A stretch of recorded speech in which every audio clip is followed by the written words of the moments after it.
I'm not the kind of guy, and I didn't want to be that kind of guy who would just come back just because he's lived in another part of the world for a few years. He believes his own country doesn't have the best to offer. I remember when I would go to the site at night when I was staying in Srinagar, you could hear gunshots in the air at night, and the security that was given, it was challenging. Number one, at the governance level, our urban policy making has to be more realistic. People can't be sitting in ivory towers and making policies जो हकीकत से दूर है.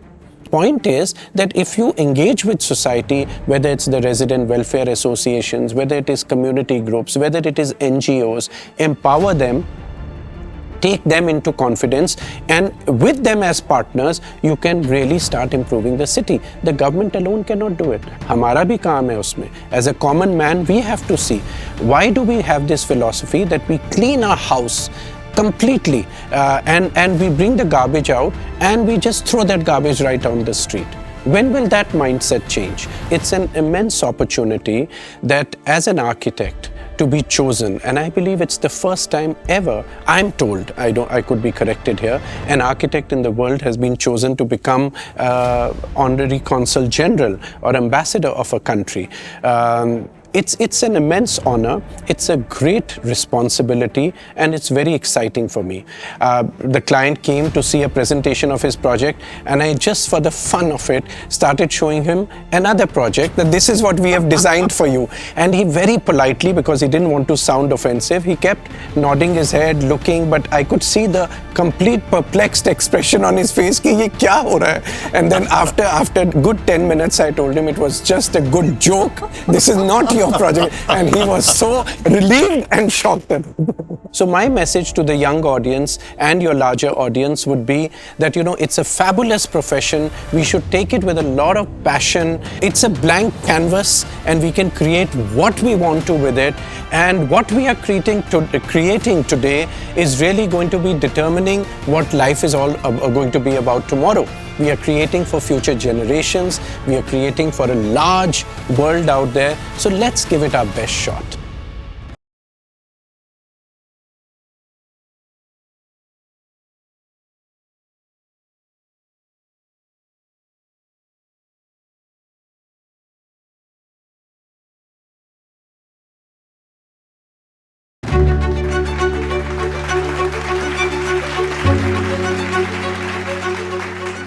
नमस्कार, सत श्री अकाल, केम छो?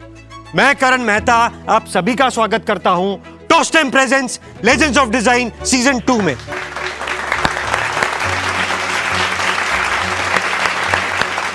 Legends of design एक ऐसा शो है जो हमारे देश के दिग्गज आर्किटेक्ट्स की जिंदगी को सेलिब्रेट करता है।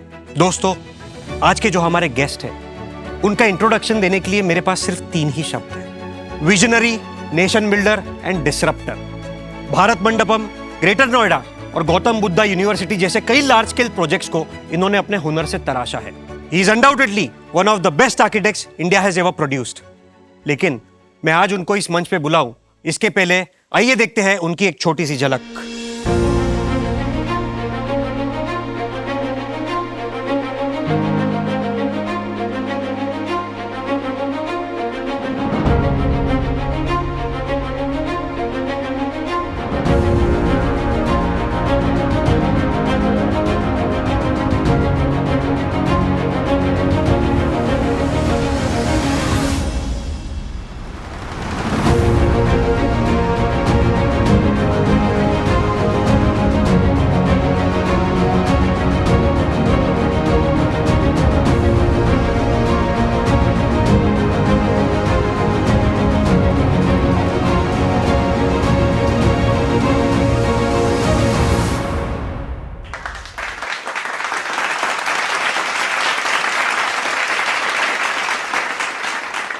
So ladies and gentlemen, may I now call upon the living legend and the principal architect of CP Kukreja and Associates, Delhi, architect Dikshu Kukreja.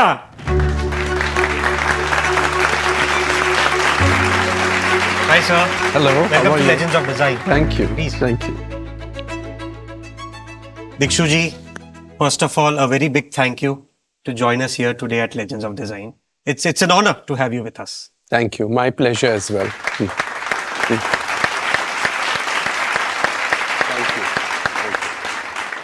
So, sir, let's begin the conversation. Absolutely, sure. Sir, we have this amazing bunch of architecture students over here. Yes. So, we would all like to know, how were you as a child? How was your childhood like? My childhood. So, well, I have actually, if we look at it from the architecture point of view, this is something which was always, as far back as I can remember, I wanted to be an architect.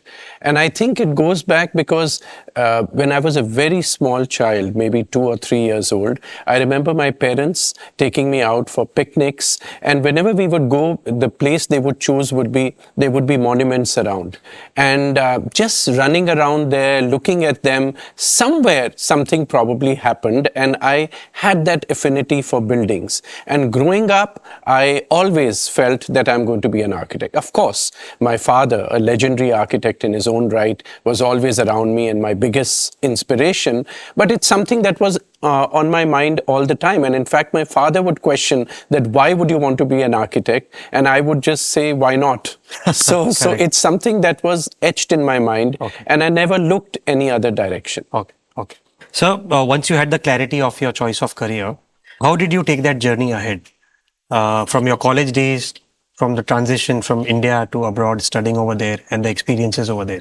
So yeah, for me, it was always, some people say, and I remember another fellow architect, couple of years senior to me, saying this, that a rolling stone gathers no moss. And my response to him was that, why would I want to gather any moss?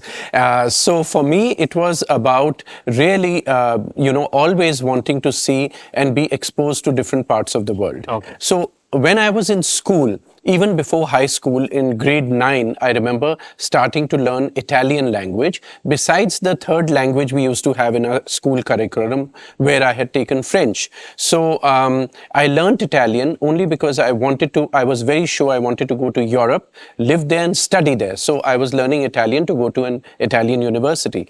But then as things shaped up, things take their own direction. And I started applying to Indian colleges, of course, as well when I was in grade 12. And as luck would have it, I started getting accepted in almost all of them that I applied. So I remember topping the entrance exam of Chandigarh College of Architecture. Before that, I had already got through CEPT, and I joined CEPT when the results started coming in. And then I got through SPA as well. And SPA, my All India rank was 4th. So I immediately called up back home and I said, I'm moving from Ahmedabad to Delhi. And my father again felt, why would I want to move to Delhi when I had kind of settled in Ahmedabad? And I was very clear in my mind that the exposure I would get in Delhi would be larger and I wanted to be there. So I came and joined SPA. Now, in my studies through SPA, I tried to get as much experience outside a typical architectural domain, but related to it. So one summer, I went and worked with a model maker. Another summer, I went and worked with a landscape architect. And one summer, my love for Mumbai brought me here to work with the legendary architect Uttam C. Jain. And I lived in Cuff Parade and walked to Nariman Point. And it was a great summer to be living here and experiencing the city. And then I went on to do my pursue for my master's, apply for that. So while I was applying to the regular universities like Harvard and MIT, etc., but I got this opportunity because I had applied there as well. I got accepted at Frank Lloyd Wright School of Architecture. Now that school is a unique experience because there are only 35 students from around the world and 35 faculty members. So it's a one-on-one, and the legendary architect Frank Lloyd Wright's motto in life was that learning by doing. So there, you didn't just study architecture or practice architecture, but you had to do cooking for the 70 people. You had to do gardening, construction maintenance, and everything else about life. So for me, that was an incredible experience, living in a protected, typical Indian family environment, to be there out, thrown in the middle of the desert, where you had to, within 7 days, build your own shelter. You were not even given an accommodation beyond 7 days in the Arizona desert, and you had to build your own shelter. So that whole experience for me was an awakening of another kind of what the world was about and what you had to face in the world. So I went to Frank Lloyd Wright School, and then from that, which is also called Taliesin, then I had by then started getting acceptances of university results, and I got it through a few universities, and one of them was Harvard. So when that result came, it sort of became completely, decision taken, because when I asked people around in the US, what should I do? I'm getting scholarship from some other universities. I'm getting a dual program in architecture and MBA from Washington University. And here's how. So they said, there's no comparison. Yes. You don't even have to think twice. Yes. Just go for Harvard. Of course, in today's world, I don't know what President Trump has to think about my decision. But surely back then, I decided to go to Harvard.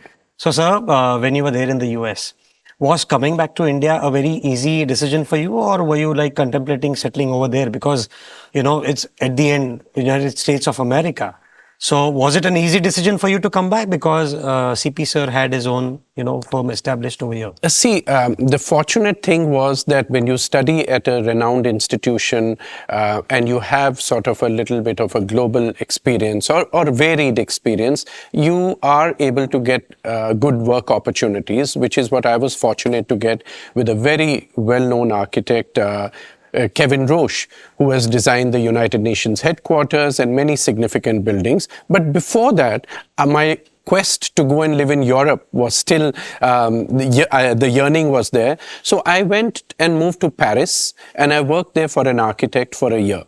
And that was again an amazing experience, because I'm talking back in the mid-90s, at a time when really you didn't have social media, you didn't even have emails, etc. in that level of advanced communication. So here I landed in a country which really I didn't know the language there, because what you study in school in class grade 6 and what is a real life French is two different worlds altogether. So I land in a country where I didn't know a single person. So that in itself was a thrill. Not intimidating, but exciting and adventure for me. So I lived and worked there for a year, and then decided to go back to the US to work with Kevin Roche. So that entire experience was very holistic. And however, at the back of my mind, Karan, I always knew that I will go back to India, because my field was architecture and urban design. And my yearning, my true desire was that how can I make a difference back in my country? Yes. Because that's where I had grown up. That's where I knew I needed to give back or give to the society, give to the built environment, which is so important back in India, the need for it. So I was very clear I wanted to come back to India. The only thing that would sometimes come to my mind was that, there was the firm. My father had started a firm. It was a very prominent firm. So just going back into a firm which already was set up vis-a-vis doing my own thing would be two different directions. I would love to chart my own course, but I knew that, that if the level of impact that I want to make, there's nothing wrong if there's a foundation and you can take it to another level from there. That was the desire. So that's why coming back to and joining CP Kukreja Architects. How were your initial few years in India? Was it easy for you working, under the legacy of your father, or was it challenging? It was, I can tell you, the first year was probably the most difficult that I'd ever lived in India. And things were not made easy by my father as well. Because I sometimes used to feel that my father wants probably for me to go back to the US. He just doesn't want me around. So he's making my life most difficult. So it started with him asking me to take responsibility for two projects, one in the government space and one in the private space. And he felt that, if I need to work in both domains, then I need to get an exposure on both. And both were extremely challenging projects. So there I felt he was not being very kind. Of course, over the years, I realized that it was completely the reverse. He was just making me walk through fire to make sure that I can take on whatever comes later in life. So it was just a blessing from him and nothing less than that. But at that point, you feel as a young man who's come back and, anyway, after 6 years abroad, you come back and you realize it's a different world out here. So it was challenging on that respect. It was challenging at the personal front. So everything was different. But one thing that I told myself, and this was a secret only between me and me alone, and that was that, look, whatever it might be, I'm never going to utter Either the comparison between, oh, what used to happen in the US or Europe and what India is all about, and never complain. I would complain to myself, but never outside, utter a word. And the reason for that was that I felt that, the decision I have taken is my own choice. And I'm not the kind of guy, and I didn't want to be that kind of guy who would just come back just because he's lived in another part of the world for a few years. He believes his own country doesn't have the best to offer. And I don't like that at all. So that's something I kept to myself, which actually can be more difficult because, it's very easy to just complain, utter a bit, and it makes you feel relaxed. Correct. But I didn't want to do that. Okay. I knew it was a decision I had taken. The world had not forced Of it course. upon me. So why complain at all? Correct. So, sir, how were your initial few years? What were the projects that you had been assigned, and how was it from there ahead?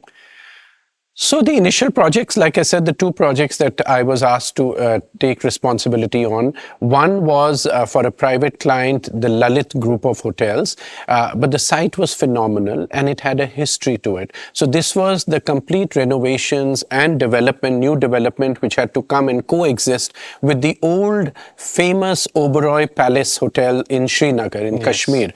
And you remember that hotel has been featured in so many Bollywood movies and the famous Chinar trees there. So all the big Bollywood films of 70s and 80s, most of them were shot at that property. And here now, this had been, in complete disrepair for almost a decade due to terrorism there. And now things were getting normalized. So this was bought over by the Lalit group of hotels. And I was responsible to make sure that the new wing was added, an indoor swimming pool, cottages, etc. So new development and refurbishing, etc. of the old wings had to be taken also up by us. So that was a challenging project. I remember when I would go to the site at night when I was staying in Srinagar, you could hear gunshots in the air at night, and the security that was given, it was challenging. So that was one project. And the other one was the renovation, again, of a very historical project in Delhi, which was the Delhi Gymkhana Club. So again, that club has a culture and history associated to it, and very, very important members, whether they are from the armed forces or the retired bureaucrats. So the idea was to bring it to its old glory in a way, entire club facilities, adding new modern technology, etc. So these were two important projects that I took up right in the beginning, and then one led to another, and that's how it just sort of moved ahead. Dikshu ji, you are known for the larger-than-life projects, which are extremely large scale. So would you like to throw some light on the complexities of such projects? What are the challenges that, as an architect, that one faces during such larger projects of this scale? So I would say that yes, the firm CP Kukreja Architects is involved in large-scale projects. So be it one of the tallest buildings of South Asia, or the largest span structures ever built in India, longest building of India, etc., etc. Many such superlatives get attached to it. But really, for me, it's not just about the scale of the building or the project, but at the end of the day, we need to remember that who is the project being built for. So it is about the experience of that singular human being. It could be a large residential community, a large retail facility, a large hospital, whatever it might be. The building that an architect is creating must be able to respond to that one single individual at a time, no matter there might be thousands or tens of thousands gathered in the project we are designing. So the human scale, human values cannot be forgotten. And also for me, what is very, very important is that where you build, the building must belong to that place. So, I speak about this often. I believe about it very strongly, about the contextuality of architecture, which is extremely important. So scale, yes, is very important, is complex. I don't deny that. But I think complexity is something which is just a thought there in your mind. If you are clear about what you want to do, then no matter what be the complexity of the project, you can break it down into very simple solutions. Sir, your firm has, been associated with the Government of India and a lot of international projects abroad as well. Would you like to talk about any few important projects that the firm has been, associated with, like the Bharat Mandapam or the 2020 Expo, or the European project that we just, spoke about?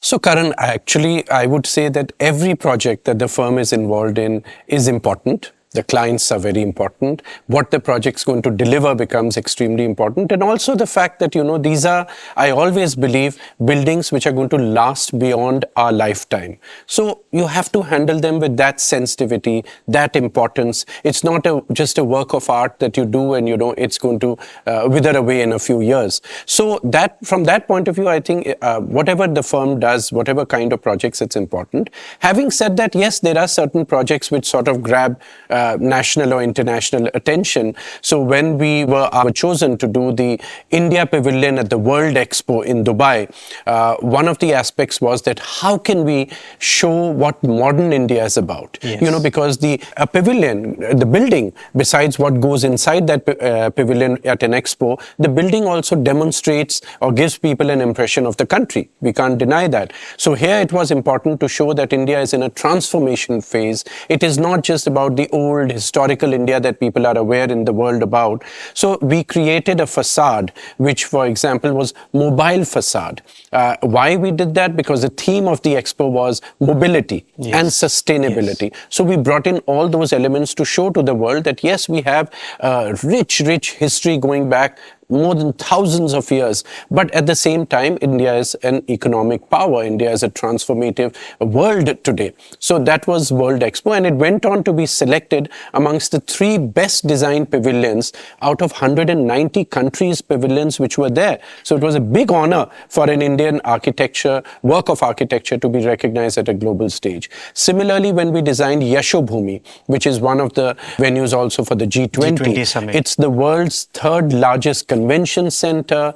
It has exhibition halls, which are, one hall is the size of 4 football fields. So these are things never done in India before. It has so much technology built into it, the world's largest LED facade, seats which at the press of a button in a big hall go under the floor. All these technologies have never been heard or seen before, at least in India. So to do these kind of projects in a time-bound manner, yet bringing the Indian flavor into their architecture, into the interiors, etc., they are very exciting projects. And very recently, which we have now been working on, is that we are doing a very large, over a 1.5 million square feet development in Europe.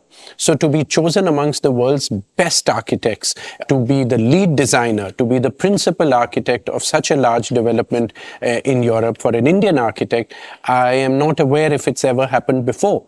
So it's a great opportunity for me, because besides it being just a project, I think it's an opportunity to show to the world what today's Indian architecture is all about and our capabilities. So in that sense, to design it in a country which has a population of just a few million, and here we are doing a 1.5 million square feet, it's something exciting. So many people don't know you've tried your hands at modeling as well. Is that true? Yes, most people know that I've done model making, Okay. But when I was in the US, like I said, my mantra in life is always you live once and you should be able to do many things. Experiences are what life is all about. So I did get this opportunity where I was selected to be a model and work with some modeling agency in the US. And it was a different experience completely. I have to confess to that. That's not something that I had ever thought of or done. It was just a bunch of us friends went when there was this agency which had come scouting to look at new faces and new models. I don't know whether it was the tone or color of my skin or what they liked, but yes, they chose me out of 7 or 8 of friends that we had gone there. And then I did start modeling there in the US. It was, again, like I said, very exciting, a different world. But then I also realized that, it's a very different world. Correct. And you have to start making choices if you have to be serious about something. And architecture was in my blood, literally. And that's not something that was going to go away. But this modeling world was another kind of responsibility Yes. and time commitment that needed to be given. So I immediately chose what you see me as before you today, to be an architect. So we have this amazing bunch of young kids over here who are the future generation architects. They would like to interact with you. So let's take a few questions from them. Absolutely, we must. Yeah. So who's going first? Yes, please. Good morning, sir. My name is Karan Mehta. I'm a fourth year architecture student from VS College of Architecture. My question to you is that your projects show a special sense of contextual and environmental sensitivity. So, how do you strike a balance between the modern aspirations, modern design aspirations, and the vernacular and cultural aspects of different regions of India? It's a very good question. You know, when you say how do you strike a balance, I don't see that as a difficulty at all. I think it's a mindset that makes us believe that if we are looking towards creating something which is inspired or is bent towards vernacular architecture and has to have sustainability built into it, somewhere we are, having to grapple with what modern architecture is about. For me, it's not that at all. For me, modern architecture is a result of vernacular architecture, and vernacular architecture for me is embedded with the philosophy and theories and real practical aspects of sustainability. So anywhere across the country, when you go and see vernacular architecture, you see that they have been sustainably designed buildings. So these are things which are embedded in each other, and that's why I have so much respect for them. That's why for me they are a big source of inspiration, and that's why I believe that when you're designing something, be it in Assam or be it in Kutch or be it in Kashmir or be it in Kerala or anywhere else in the country, it should be inspired by the architecture of that place. Not just the culture, history, customs of that place, but actually the vernacular architecture of that place. And if we do that, I think it's already embedding in it sustainable design qualities. Thank you, sir. Who's going next? Yes, please. Good morning, sir. Good morning. I am Parvanendu from VS College of Architecture. My question to you is, your ideology revolves around bridging the gap between academia and practice. So what gaps do you think still exist between the real-time practice and the architectural education? That's a good question again. I feel that, academia and the practice are not two shores across a dividing line or a dividing river. They are actually, complementing each other, and they need to be there for each other to coexist. And for me, in that sense, I think what we need to do is create more bridges between the two. That means what academia is doing needs to somewhere be in a way worked around, planned around what the practice eventually also requires. And similarly, the practice needs to understand that it is our core responsibility to be engaged with academia. Academia for us cannot just be a source of getting employees or young architects to come and work into our offices without giving back, without engaging with those students, without talking to them, teaching them, being in every which way engaged with them and their faculty. We need to, as practitioners, engage ourselves more with academia is what I believe. And I think that gulf has been widening over the last few decades. And that's why both sides are cribbing. The practice side of it feels that the students or the academia is not producing the right kind of, and I'm using the term producing, but in that sense, it's spoken about that we are not getting the right students, and academia feels that practice doesn't even consider us anything. So this is not a healthy situation for any kind of a profession, particularly our hands-on profession. So which actually, where did we earlier learn our knowledge? An architect would learn their knowledge from a hands-me-down approach by sitting with your guru. From that point of view, I think it's a serious concern that you have raised, which needs to be addressed. Thank you, sir. Who's going next? Yes, please. Namaste, sir. I'm Mehak Pujara, a fourth year architecture student. My question to you is, since you are a second generation architect in your firm, what is your take on legacy creating? Do you think of following the legacy which was created, or do you have your own style which is created and you wish to follow that? What's your take on that? So yes, you're right. It's a second generation firm, and now the third generation, which is my daughter, also has entered into the firm. But she's also spent 8 long years studying architecture in different parts of the world, including India, UK, US, and from Colombia, she has now come back and joined. But I think for me, when I look at it, I see that there's definitely a legacy that one must keep in mind. But at the end of the day, we are in a time, and always have been so, where we are supposed to respond to society. What are the needs of society? What is the world around us about? And as a result, our reflection is of that world. So what the firm is doing today is what the world needs today, different from 50 years ago, and yet having the same value system. So I believe the value system of CP Kukreja Architects continues to be what it was set out to do when Mr. Kukreja founded it about 56 years ago, more than half a century ago. The value system is the same, I believe. But the approach, the needs have changed, and we need to respond to them. So that's how we look at our profession. And for me, it's a very, very exciting profession. It's a fabulous opportunity to contribute to the world more than, I believe, prejudice that I might sound, more than any other profession in the world. Of course, doctors are important. Of course, engineers and everyone else is important. But I think what architects can contribute to the world is phenomenal. So from that point of view, legacy must continue, but we must also think, what is our profession about? It's about envisioning for the future. So how can we be sort of, cast and stay in a certain time warp and not realize what the present world is about and what the needs of the future will be?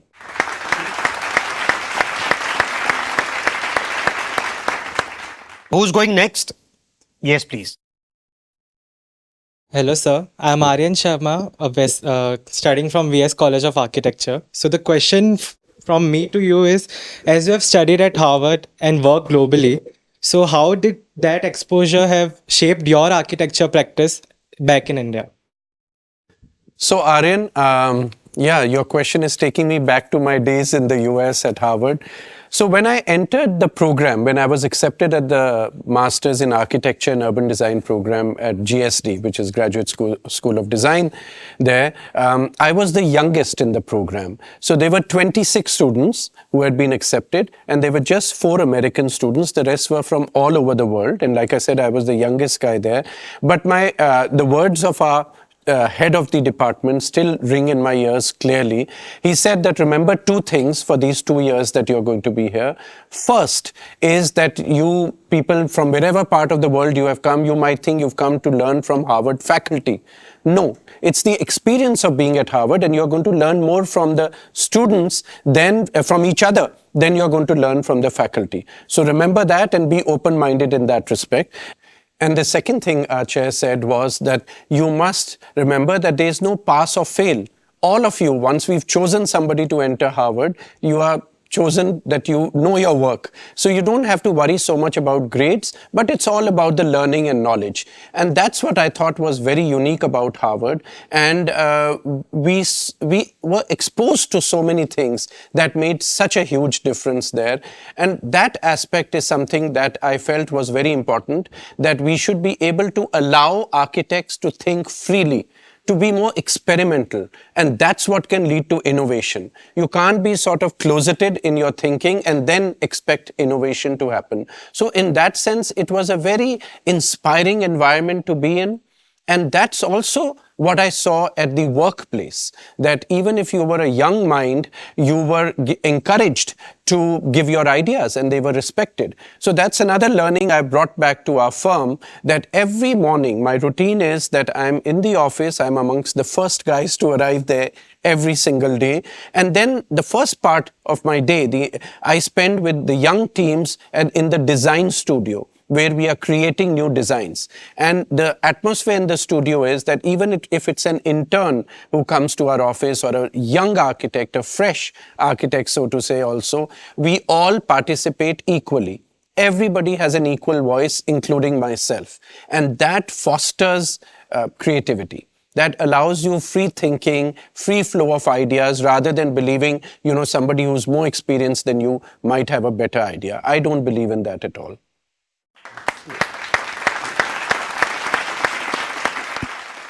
Next question. Yes, please. Hello, sir. I'm Riddhi here from VES College of Architecture. I'm fourth year student. My question is, if you were a student today and you had access to the digital tools which we have right now, how would you approach a NASA competition differently? So the CP Kukreja trophy I'm talking about. Right. So, like you said, it's at the end of the day a tool, the digital tools or digital technology that you're referring to. So, I think if I was in your place, which I would love to be, by the way, I feel that today we have tools which might be more advanced or different from what we used to use as tools, but the human mind, the way of thinking, our approach to what we are trying to solve, that still remains pretty much the same. So as long as we are clear about that, then it is about adaptability and how well we can handle that tool. Having said that, I have to confess and accept the fact that today's technology allows you to think faster and think simultaneously on various alternatives. And that difference, I would say, if I was in your place, I would look at how I can look at parallel options and be able to come up with the right design solution for the NASA trophy of CP Kukreja design trophy that we have, to be able to find the best solution out of many solutions that I can explore faster with the digital technology today, as opposed to, let's say, when I was a student. Who's asking the next question? Yes, please. Good morning, sir. I'm Anuradha Shetty from VS College of Architecture.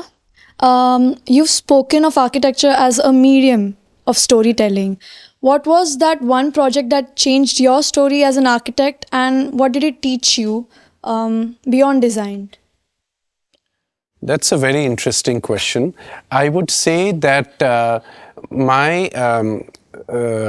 project that comes to my mind, of course, you know, in your early formative years, every project is teaching you a lot more than as you progress in the profession. And of course, till date, I believe that every project, even today, leaves a lot of learnings.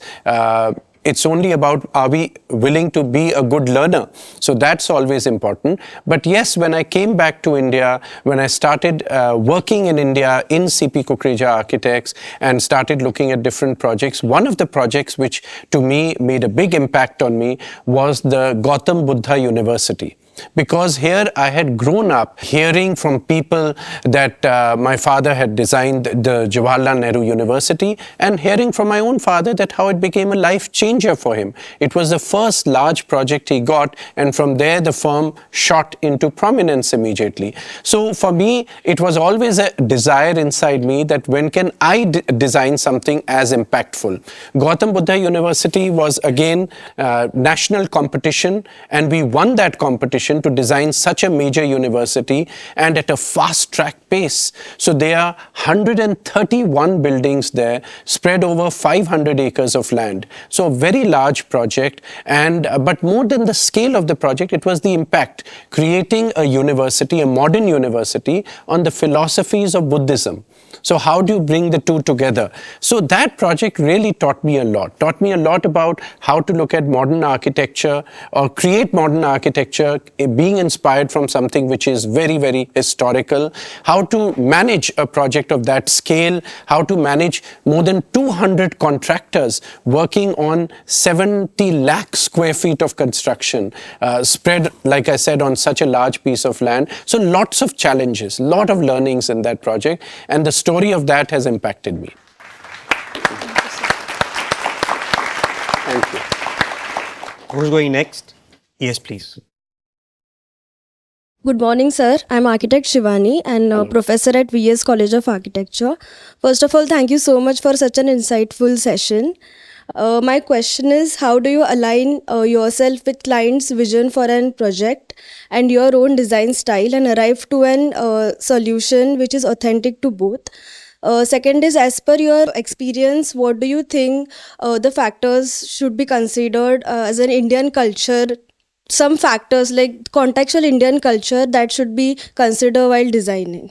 So Shivani, very good questions you have raised, because yes, many times as architects, we as a profession, I'm talking first, get a little overwhelmed with the client's visions if they don't fall in line with what we are thinking. For me, that's not been an issue. I don't see that as a problem. I believe that an architect must have his or her own convictions. And if we know what is right, and I'm not talking being egoistic here, not at all. I don't believe in that completely. But we have to have clarity of mind. As long as we are clear what we believe is the right approach to a project, the right philosophy, the right solution, then it's about communication with the client. And we must have an open mind, no doubt. But with that open mind, after all, we are the expert on the subject. He or she as a client are coming to us to seek our expertise, just the way we go to a doctor or a lawyer or any other professional. So why should architects be seen as professionals who are there only to transform the client's vision the way the client wants it? We are here to transform the client's vision, or realize, I would say, the client's vision, but in our way. And that, I think, is a very important aspect architects must remember. Else, we are going to be relegated to somebody who is only, I'm going to use the word draftsperson, who is just doing what the client is telling us to do, his or her own way only. That's not what an architect is about. That's not what you guys are getting 5 years of education for. And the second thing about contextual architecture for me is a common sense approach. It's never been for me an effort that one has to make. I think India's context in every way, be it geographical, be it historical, be it cultural. I mean, really, I hope you agree with me, the diversity that India has, nowhere else, no other country in the world has. So why can't we celebrate that diversity as architects? Why can't we celebrate the context of that place and then create a building? Rather than thinking that, okay, on Insta, which is the picture I like of what's happening in the world, and I bring that picture and try to bring it into whichever part of the country I'm designing. For me, that's never been an approach. I don't see architecture as that. And if you ask me further, I'm going to say it's a grave injustice we are doing to our profession if we are starting to follow that system. कि बाहर का तस्वीर देखा, उसको site पे लगाया और client की हाँ में हाँ मना ली. That's not what, to me, a good architect is about.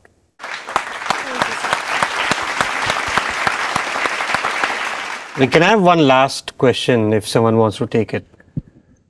Yes. Good morning, sir. My name is Arav Shetty and I'm in the 4th year of the West Goa College of Architecture.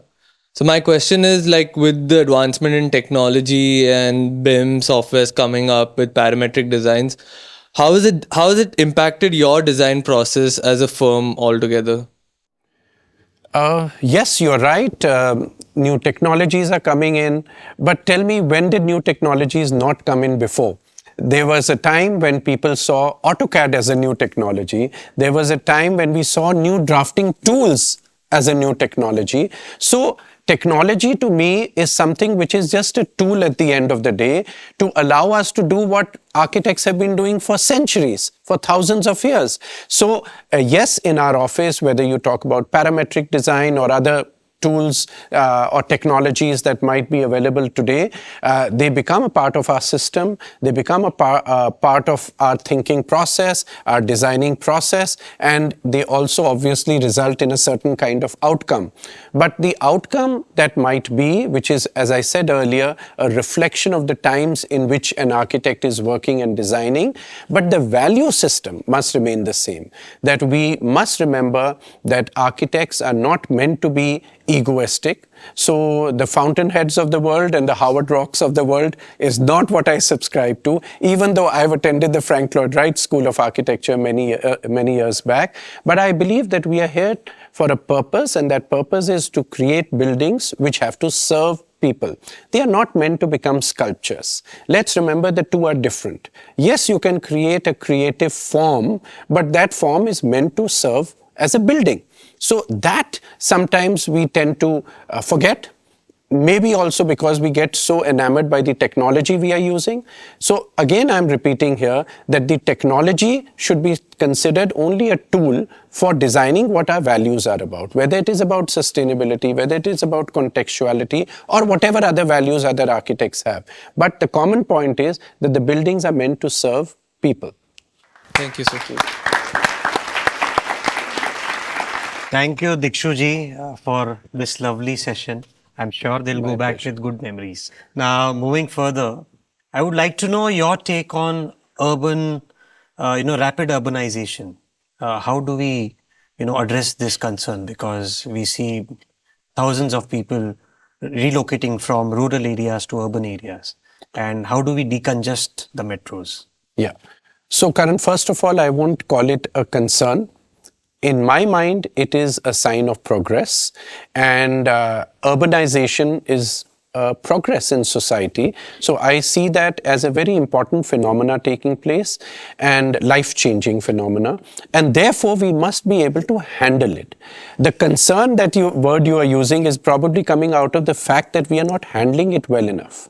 I mean, even driving here to your studio, Karan, this morning, looking at what's happening in Mumbai, and having been here I told you decades back, back in early 1990s, I lived in this city. So where is the change that I'm seeing? The only change I'm seeing is that the buildings have got taller and they are using more glass than before. I might be simplifying the whole thing, but really the shanties all over the city still remain the same. They've only overgrown. So what I'm trying to say here, and this is not about Mumbai or Delhi alone, it's across our country, that we have cities and people are flocking these cities. Migrants are coming, and then how do you handle that? So for me, it's a twofold approach I believe in. First of all, let's give those opportunities that people are leaving their families, their near and dear ones, their aged parents, their young children, etc., and coming alone to a city only for a livelihood. Let's give those opportunities of livelihood in those cities. How do we empower our towns, our villages, so that they can become self-sustainable and people don't have to move to cities? So that's one approach to it. And the second approach is that how do we really take big, bold, important, responsible decisions to improve our cities? There are so many solutions. Look at the east part of the world, or west part of the world, or north part of the world, or today what we talk about, the global south. There are many, many, many examples around the world where you can see that, we cannot go under the excuse of, oh, we are a developing country, we don't have that much money. Oh, we are a diverse country, we can't handle this, too many cultures to handle, etc., etc. For me, these are, I would just call them excuses. These are opportunities for me. And taking these opportunities, I feel our cities need to be handled better. Now, what do I really mean by that? What to do? Let's see. Number one, at the governance level, our urban policy making has to be more realistic. People can't be sitting in ivory towers and making policies जो हकीकत से दूर है. You have to be more realistic in policy making. Second is, are those policies being then implemented? So the government officials need to be accountable. Unless that happens, these policies remain on paper. They sound so good on paper, reality में कुछ नहीं होता है. So therefore, accountability becomes important. And thirdly, we need to engage with the public. That is the biggest power of democracy that we have at hand. And by that I mean simple examples. Like in Delhi, I remember a few years back, plastic menace was there. So you took, or Diwali crackers was a big source of pollution. So these programs came into schools. School children were educated and they took that message back to their family or to their homes. No crackers, firecrackers during Diwali, no plastics. So point is that if you engage with society, whether it's the resident welfare associations, whether it is community groups, whether it is NGOs, empower them, take them into confidence, and with them as partners, you can really start improving the city. The government alone cannot do it. हमारा भी काम है उसमें. As a common man, we have to see, why do we have this philosophy that we clean our house completely and we bring the garbage out and we just throw that garbage right on the street? When will that mindset change? So therefore, knowledge, awareness, empowerment, responsibility has to happen top to bottom and bottom to top. Great. Dikshu ji, you've already achieved so much in your life, and then comes this remarkable honor. of becoming the Ambassador of Albania. So, how did this incredible chapter begin? How did this opportunity, come your way? First of all, Karan, very kind words. I don't think I've achieved that much yet. There is a long road ahead, and one would really like to make more of a difference than I might have been able to so far. But having said that yes, it's an immense opportunity that as an architect to be chosen, and I believe it's the first time ever, I'm told, I could be corrected here, an architect in the world has been chosen to become honorary Consul General or Ambassador of a country. It's an immense honor, it's a great responsibility, and it's very exciting for me. Because Albania, which is a European country, an important country which is part of NATO as well, and in a couple of years probably lined up to be part of EU. Now that country doesn't have an embassy in India, the only European country that doesn't have an embassy in India, and for me to be chosen to be an honorary Consul General, which is like an ambassador of that country, to look at diplomatic relations, political relations, economic, trade, cultural, between two nations is an immense responsibility, like I said, and I'm very excited to be holding this position. How it happened, if you want to know about this television series that I hosted called Tale of Two Cities. So in that series, I had dialogues like you and I are having today with presidents and prime ministers and global mayors, where I compared one international city with one Indian city. And those travels took me to meet the president of Colombia, the current president of Mexico, and the Prime Minister of Albania. And the Prime Minister of Albania, towards the end of my visit, he offered me this position. He felt I was appropriate to be chosen to represent Albania and India, and that's how it came about. And like I said, it's a fabulous opportunity where I'm trying my best to bring two countries closer together. Great.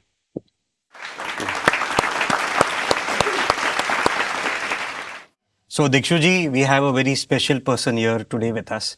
और अगर मैं उनको यहाँ पे ना बुलाऊं तो ये episode अधूरा है.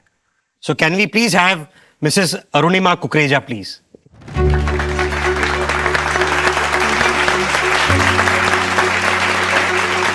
Hi, ma'am. Please come. Thank you. Welcome to Legends of Design. Thank you. Please have a seat. Arunima ji, first of all, thank you for being a part of our show. Ma'am, everyone sees you as a strong pillar of support for Dikshu ji, but we are all curious to know, आप लोगों की मुलाकात कैसे हुई पहली बार?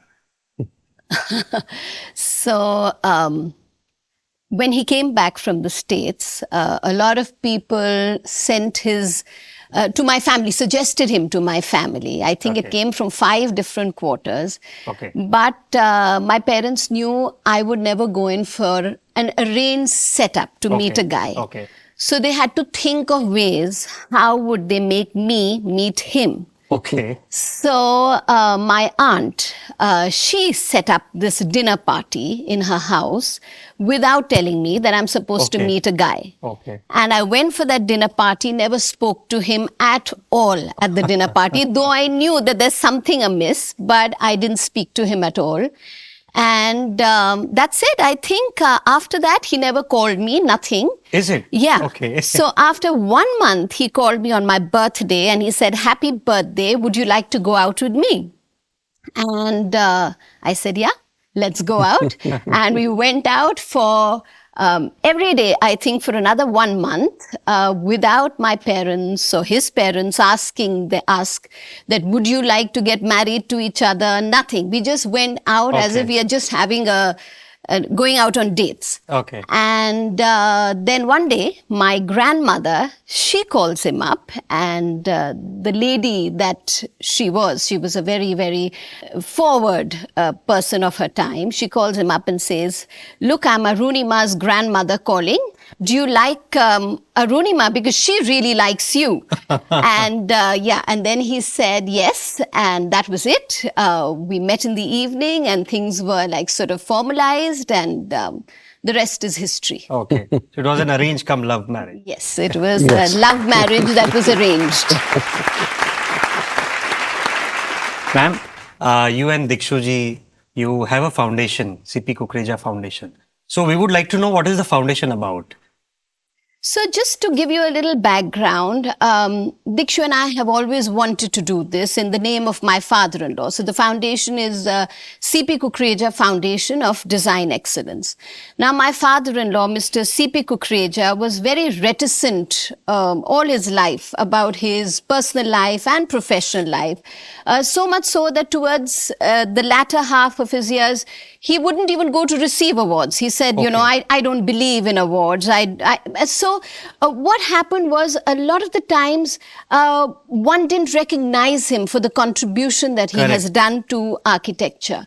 So we were very keen that we must do something in his name, not only to bring his works back to the public for the students and all to recognize, but also to create a platform where students, amateurs, professionals can all come together.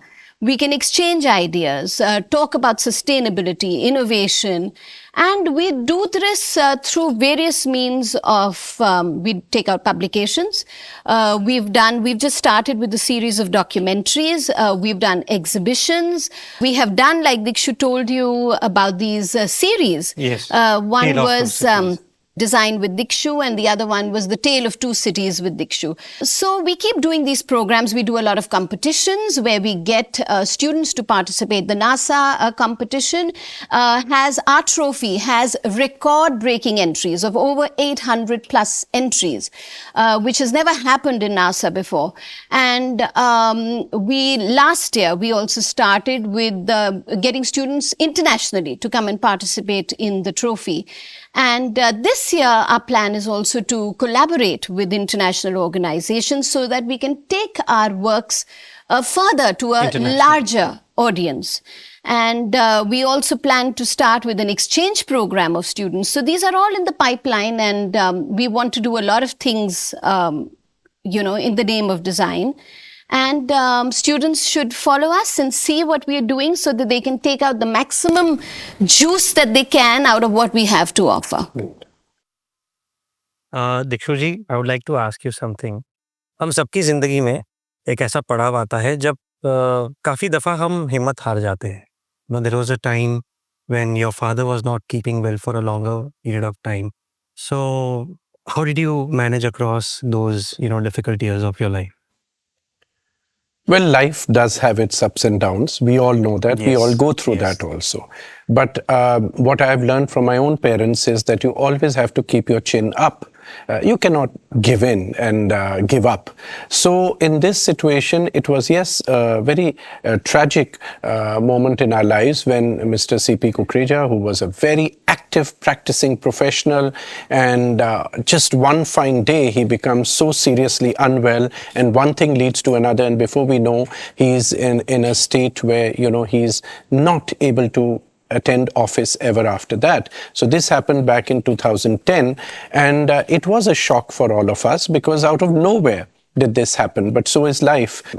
From that point, for 8 long years, he was unwell, and he was not in a position to come to office or move, for that matter. So it was a very difficult period for the entire family, the family of his surrounding family, including the CPK family, the organization. We call it the CP Kukreja family. So in that sense, the challenge was that how do you make sure that you maintain and carry forward the legacy, you continue to provide what you believe in, excellence in design, and yet, of course, manage things at home. So for me, both were responsibilities, equally important, I would say, and you have to carry on with your responsibilities. You have to shoulder them. So yes, it was, of course, I must admit, a very, very difficult time in my life, but one has taken it in one stride. True. So, time for some fun game.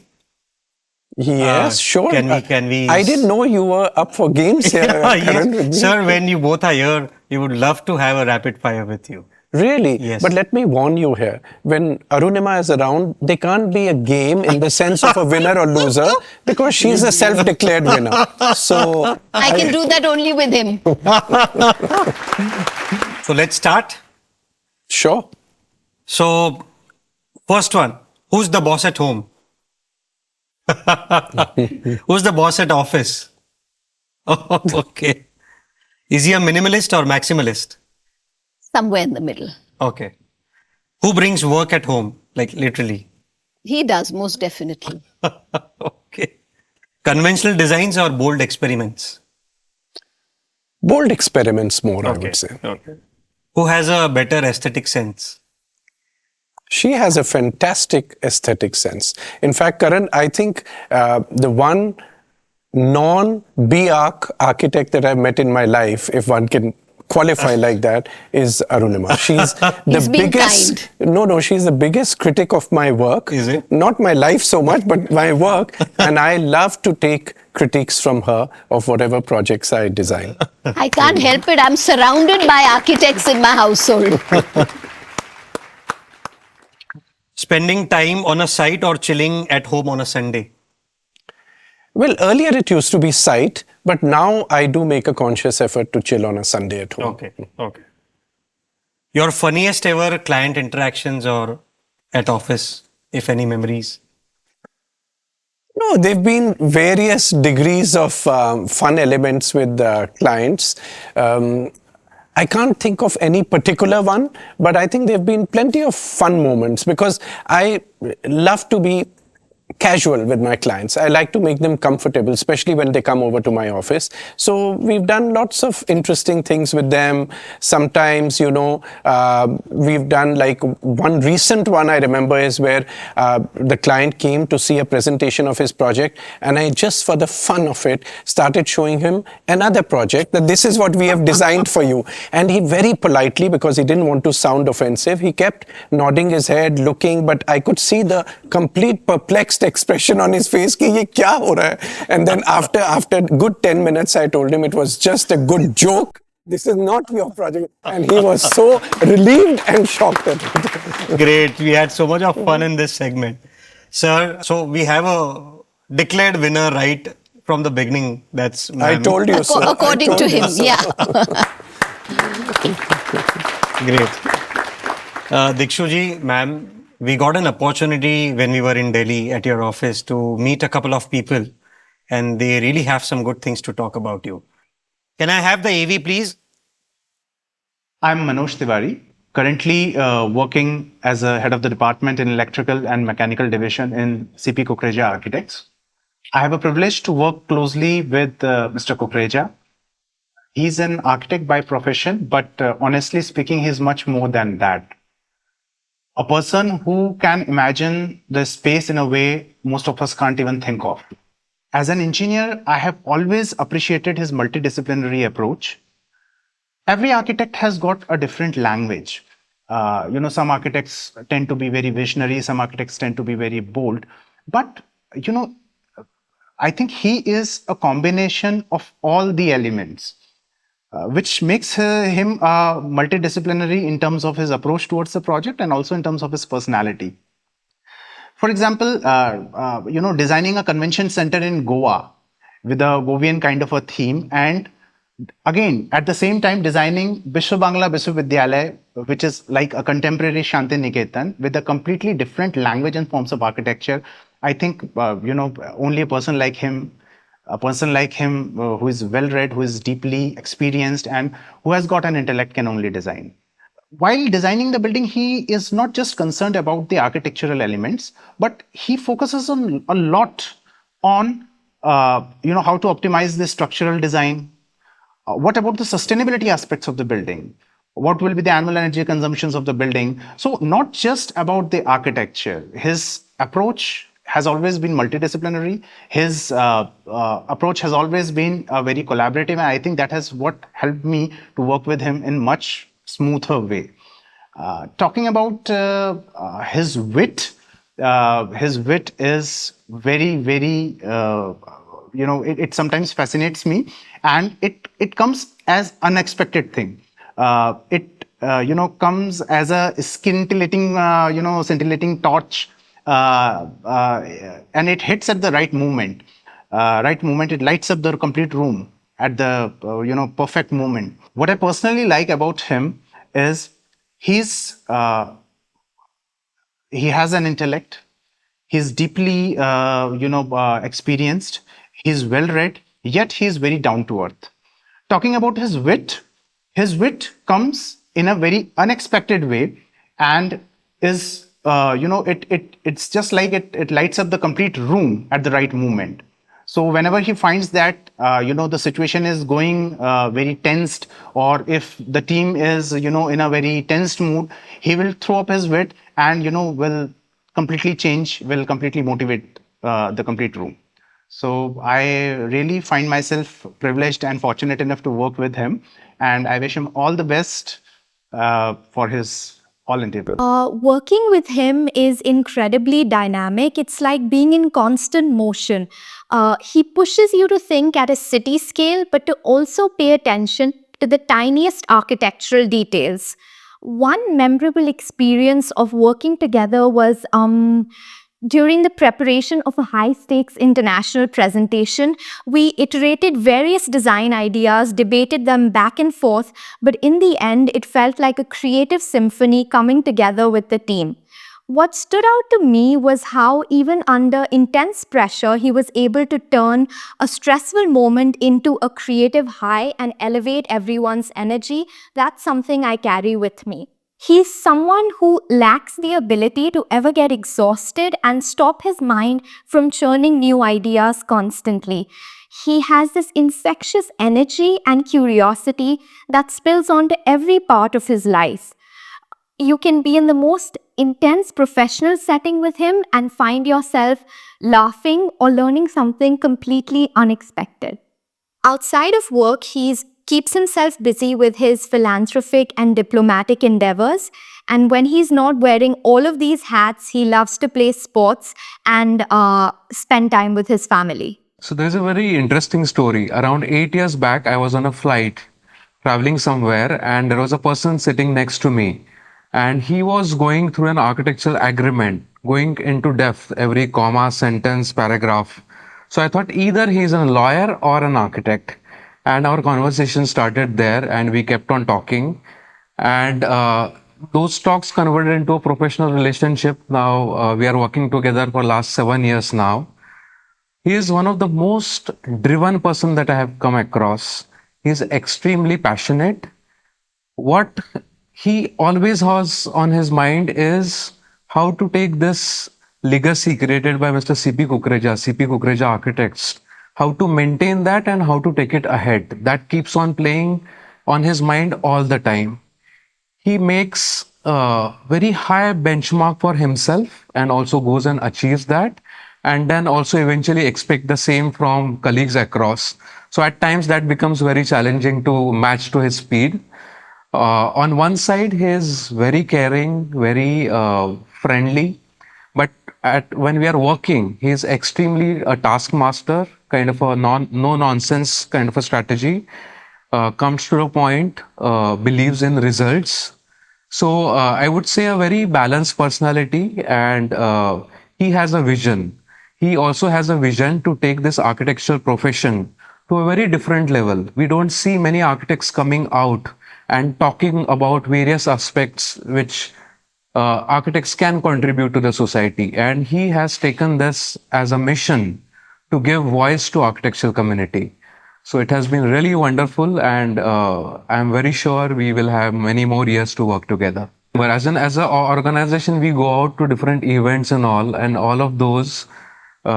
Usually you will understand that the principal architect will stay on a side and not participate much. But in a lot of these events, you'll see him sitting like a kid there and actually participating into each and every session and activities. I'm very sure that he will take CP Kukreja Architects and overall architectural profession to a next level. I wish him all the best, and we are looking forward for it.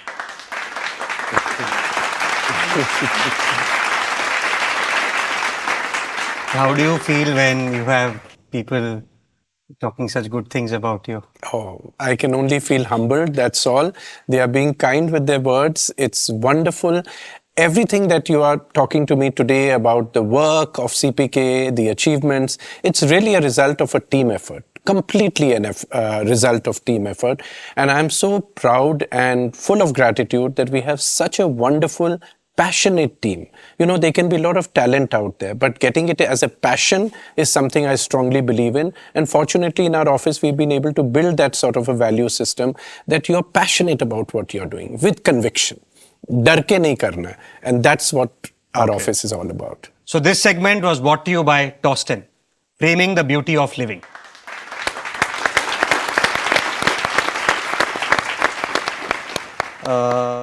Dikshu ji, one last thing. Any message for our audience here before you go? Well, the message for this audience, which comprises, as I have seen, young, budding, inquisitive architects, is that, and I would say this message goes, in fact, to your larger audience as well, that architecture is such a fascinating profession, and it has created the wonders of the world. When we go and travel around the world, what is on the top of our list? First, it is about going and seeing some buildings or some gardens or some sort of space like that. And that's all really architects have been behind it. So my message to the young audience and your larger audience would be that, it's a fabulous profession. We should take it with a lot of passion. It's a blank canvas and we can create what we want to with it. And what we are creating today is really going to be determining what life is all going to be about tomorrow. We are creating for future generations. We are creating for a large world out there. So let's give it our best shot. So Dikshu ji, Arunama ji, first of all, thank you for coming here and being a part of our show. But we would like to take this opportunity to have a small photo moment with you. Can I have the frames, please? Yeah.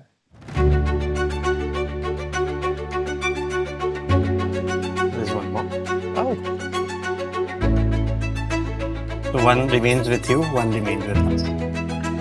Wonderful. Thank you. Such a lovely gesture. Thank you. Thank you.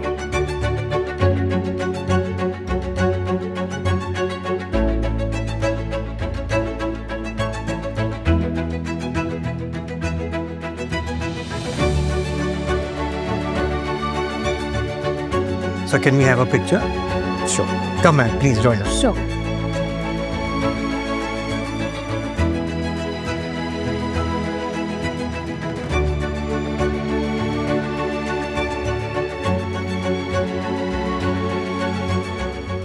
Thank you, sir. Thank you for coming here. Thank you for having us. So this segment was brought to you by Vox India.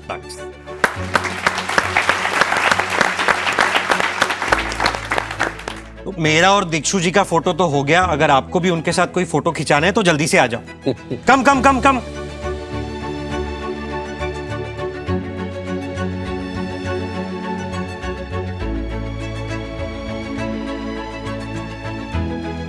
So ये थे architect दिक्षु Kukreja from CP Kukreja architects new Delhi. दोस्तों, architects हमारे देश को, हमारे शहर को और हमारे घरों को खूबसूरत और आरामदायक बनाने के लिए अपनी पूरी जिंदगी लगा देते हैं. लेकिन हम हमारी रोजमर्रा की जिंदगी में इनका शुक्रिया अदा करना भूल जाते हैं. लेजेंड्स ऑफ डिजाइन दिक्षु कुकरेजा जैसे टैलेंटेड आर्किटेक्ट्स के कंट्रीब्यूशन को आप तक पहुंचाने के लिए बनाया गया है और हम उनका दिल से शुक्रिया अदा करना चाहते हैं. We thank our title sponsor Tostin Windows, our powered by sponsor Vox Building Material Products and our automation sponsor Smart Node Automation. तो जल्दी मिलेंगे Legends of Design के अगले हफ्ते के एपिसोड में. तब तक देखते रहिए Legends of Design.